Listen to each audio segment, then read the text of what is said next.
quantum potes tantum aude, quia maiorum laude nec laudare sufficis. Tanto possas, tanto ouses, em louvá-lo não repouses, sempre excede o teu louvor. Reverenda irmã, amados irmãos, podeis vos sentar?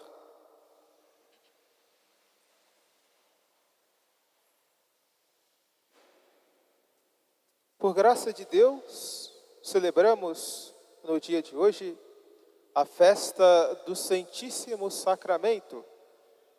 Já celebramos também uma festa eucarística no dia da Quinta-feira Santa, quando nós recordamos a instituição da Sagrada Eucaristia. Contudo, a Quinta-feira Santa é uma cerimônia que mistura alegria e também tristeza.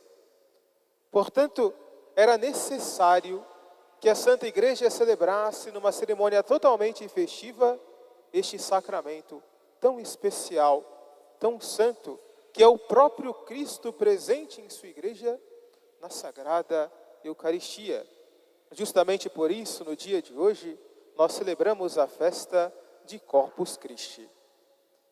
A festa que hoje nós celebramos, amados irmãos, ela surge no século XIII.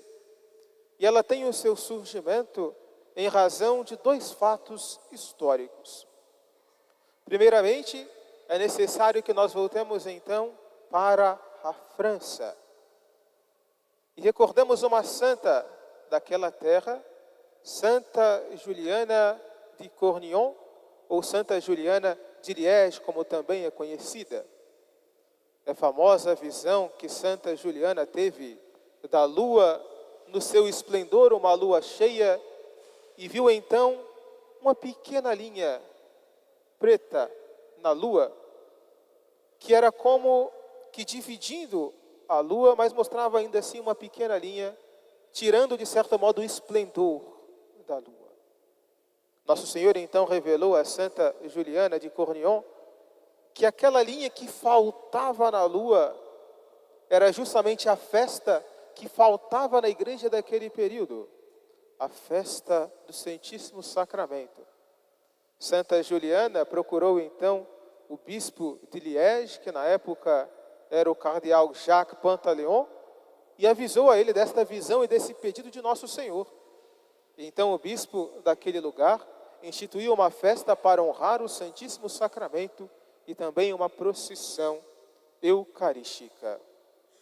Posteriormente, aquele bispo de Liege foi eleito Papa e assumiu o nome de Urbano IV. E aconteceu que ele estava certamente meio que duvidando se devia ou não instituir essa festa para a Igreja Universal, mas houve um fato que o fortificou nesse desejo, nesse ideal, de estender a festa para toda a Igreja. Em 1263, um padre tinha dúvidas de fé. Ele tinha dúvidas a respeito da transubstanciação, se de fato o pão consagrado se transformava em corpo de Cristo e o vinho consagrado se transformava em sangue de Cristo. E aquele padre então decidiu fazer uma peregrinação a Roma, pedindo a Nossa Senhora a graça de ter a sua fé fortificada. Aquele homem então chegou à cidade de Orvieto, e naquela cidade o padre Pedro foi então celebrar a Santa Missa com dúvidas com relação à Eucaristia. Mas no momento em que aquele sacerdote consagrou, ele viu que da hóstia consagrada escorriam gotas de sangue que pingaram sobre o corporal. Diante daquele milagre, esse sacerdote teve então a sua fé fortificada. Toda a cidade soube do milagre, o Papa da época, que era Urbano IV, soube também do milagre, e justamente esse milagre foi o marco para a instituição da festa de Corpus Christi, que foi então oficializada no ano de 1264. Mas a liturgia de hoje, ela por si só prega o que hoje nós celebramos. E de modo especial nós temos uma catequese eucarística na bela sequência de Corpus Christi, que foi composta por Santo Tomás de Aquino, que nós acabamos de escutar. Essa sequência é para nós uma catequese e faremos então brevemente uma meditação a respeito dela. Lauda Sium Salvatorem. Sião exulta de alegria, louva teu pastor e guia, com teus hinos, tua voz. É justamente o que fazemos no dia de hoje.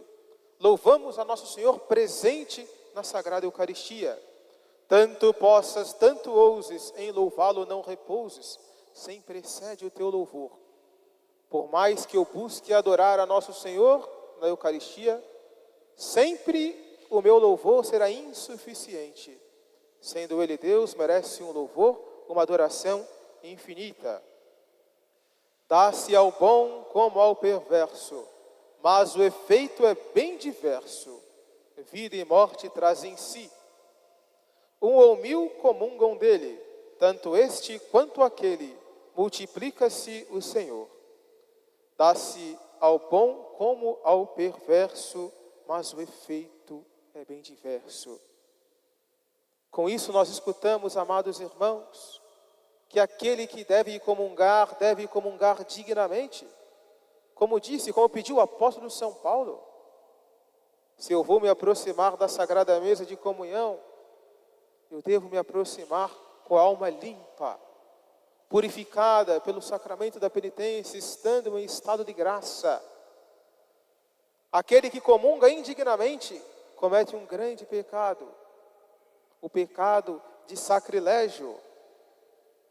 Pensa bem, igual comida, se ao que é bom enche de vida, traz a morte para o mal. Aquele que comunga dignamente tem que a Sagrada Comunhão é para si um remédio. Mas aquele que comunga em pecado mortal, tem a Sagrada Comunhão que era um remédio transformada em um veneno mortal. Pois a comunhão sacrílega não santifica, não agrada a Deus, pelo contrário, é odiosa. Portanto, busquemos sempre ter a nossa consciência limpa diante de nosso Senhor para recebermos a Jesus sacramentado. Todavia, o ápice desta sequência de Corpus Christi é ressaltar o dogma católico. Dogma datur Christianis, quod in carnem transit panis. É dado um dogma aos cristãos. O pão é transformado em carne, o vinho é transformado em sangue de Cristo. Portanto, lembremos sempre dessa verdade.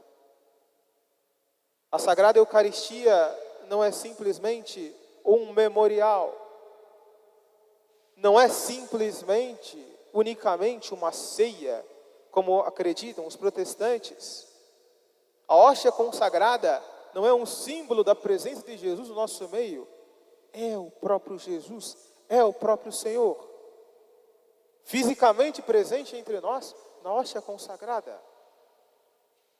Para aferrorarmos então a nossa fé, é bom recordarmos uma história, um milagre eucarístico que aconteceu no ano de 1725 em Paris, no Faubourg Saint-Antoine, no bairro de Santo Antônio. Uma mulher que vivia naquele bairro, ela padecia de uma terrível enfermidade. Ela sofria há anos de uma hemorragia interna que não estancava. E já naquele momento, naquele ano de 1725, o seu médico já havia desenganado. Já havia declarado para toda a família que não havia nenhuma possibilidade de cura para aquela mulher. Nenhum remédio era suficiente. Infelizmente, nenhum meio humano poderia dar a ela a saúde. Mas aquela senhora, chamada Ana de la Fosse, era uma mulher muito piedosa, que amava muito a nosso Senhor. E aconteceu então que avisaram a ela: hoje a igreja celebra a festa de Corpus Christi. Busque então, mesmo aqui da cama, adorar a Jesus sacramentado. Mas ela falou: não, eu quero ir até a porta da minha casa para adorar a Jesus. Ela não conseguia se sustentar, nem ficar de pé. Então levaram aquela mulher sentada como que numa maca para a porta de sua casa, para ver a passagem da procissão do Santíssimo Sacramento. E chegando então o Santíssimo, ela ao longe percebia o toque dos sinos, e ela começava então a rezar, sempre com uma piedade e com um fervor maior. Num determinado momento, o Santíssimo Sacramento passou pela sua casa, e aquela mulher que não tinha força nenhuma, ela como que se desgarrou dos seus familiares, e ela foi então para a frente do Santíssimo Sacramento. E ela, sem conseguir se sustentar, caiu no chão e começou a gritar: Senhor, se quiserdes, podeis me curar. E começou a gritar, a clamar em alta voz. A multidão, vendo aquela cena, ficou assustada. Muitos pensaram que aquela mulher fosse louca. Mas ela então continuou a clamar: Senhor, se quiserdes, podeis me curar. Ela então começou a sentir uma força maior, se levantou e começou a seguir a procissão. Chegou até a igreja e percebeu que a fonte do seu sangramento havia estancado completamente. E ela conseguiu, depois da procissão de Corpus Christi, voltar para a sua casa tranquilamente, sem nenhuma ajuda. Chegando então à porta da sua casa, os seus familiares, pensando que ela não voltaria viva, tiveram então uma grande surpresa ao vê-la normal, quase como se a doença nunca tivesse existido. Quem a curou? O próprio Jesus. Nosso Senhor sacramentado, que é o mesmo Jesus que esteve aqui há 2000 anos, é o mesmo Jesus que está conosco no Santíssimo Sacramento. Portanto, amados irmãos, peçamos também ao bom Jesus que nos conceda a cura. A cura não simplesmente dos males do corpo, mas sobretudo a cura dos males, das doenças espirituais, do pecado que nos afasta de Deus. Repitamos, como Ana de la Foz, a que foi curada nessa história: Senhor, se quiserdes, podeis me curar. Peçamos então a Jesus Eucarístico que nos conceda a graça da nossa santificação por meio da Sagrada Comunhão, para que possamos um dia, fortificados por este elemento, chegar ao reino dos céus. Louvado seja nosso Senhor Jesus Cristo. Para sempre seja louvado. Graças e louvores se deem a todo momento Ao Santíssimo e Diviníssimo Sacramento.